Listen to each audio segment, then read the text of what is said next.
Hey you beautiful buccaneers. Now before we get into it, a quick shout out and thank you to the developers for sponsoring this video and letting me get early access to Sea of Remnants. They asked me to showcase this game and it's been on my radar since it was promoted some time ago. And honestly, the moment I heard Pirate Fantasy Universe, that was it. I was already in. That's my weakness. Pirates, strange worlds, questionable decisions. This game knew exactly what it was doing.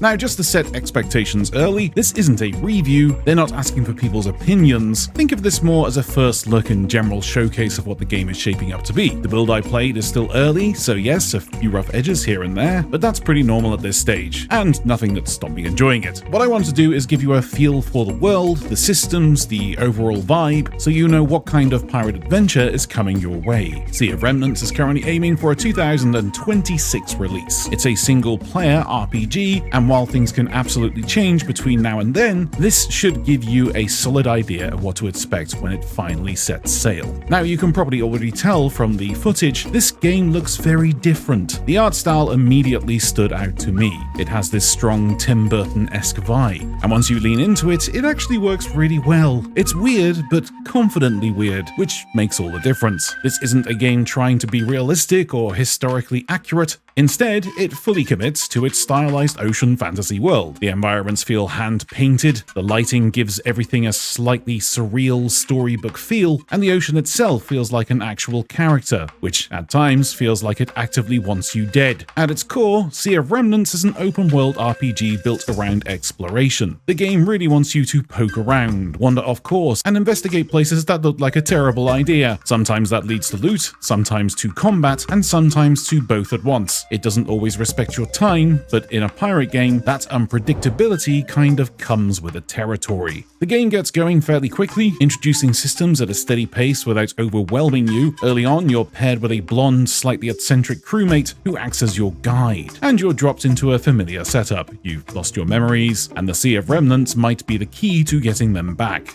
Maybe. This game keeps things vague, which I actually appreciate. You play as a kind of living mannequin in a world full of others like you. It's a strange concept, but it leads to some really interesting character creation choices. The idea also feeds directly into progression, letting you swap out and upgrade individual body parts as you go. Less traditional leveling, more Pinocchio meets Terminator. With pirates, combat is where things start to get interesting. Out at sea, it's classic naval combat, positioning, lining up shots, firing cannons, and hoping you didn't forget something important before the fight started. The game throws in some genuinely wild enemies and cinematic moments that stop ship battles from feeling repetitive. But once you're back on land, the combat shifts. While there is real-time action, many major encounters move into a turn-based system that feels heavily inspired by classic Final Fantasy. This is where the game really leans into a spectacle, with flashy abilities and exaggerated effects that make every big fight feel dramatic and slightly ridiculous, in a good way. Combat is introduced gradually, starting simple and then layering in complexity. Buffs and debuffs show up early, and their interactions become a big part of how things play out. Some effects are straightforward, others are just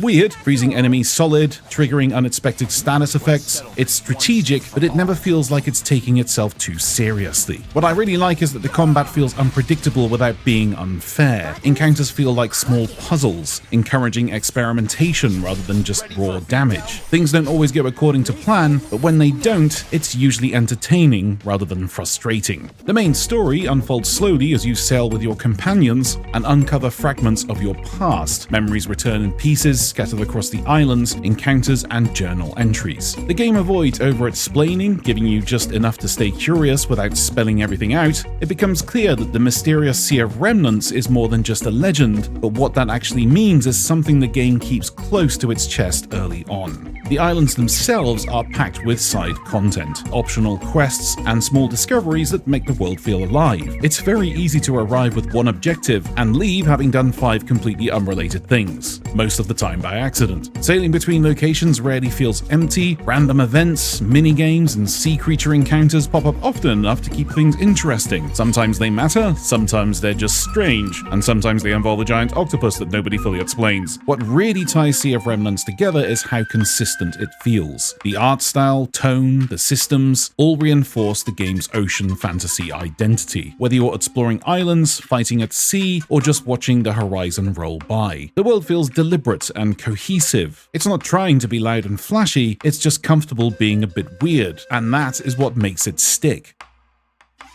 Overall, I genuinely really enjoyed my time testing Sea of Remnants, even in this early build. It already feels like a world with a lot to say, and I'm very ready to get back in there, explore more islands, and start uncovering more of the story hiding beneath the waves. A big thanks once again to the developers for letting me play this game early on, and of course for sponsoring today's video. It's always appreciated, and it's been a genuinely fun experience. If what you've seen has caught your interest, you can head over to the official website and you can pre-register right now. I'll have links down in the pinned comments and the video description, but until next time, don't forget to drop a like, give the sub button a cheeky poke, and I'll speak to you all very soon. Happy sailing.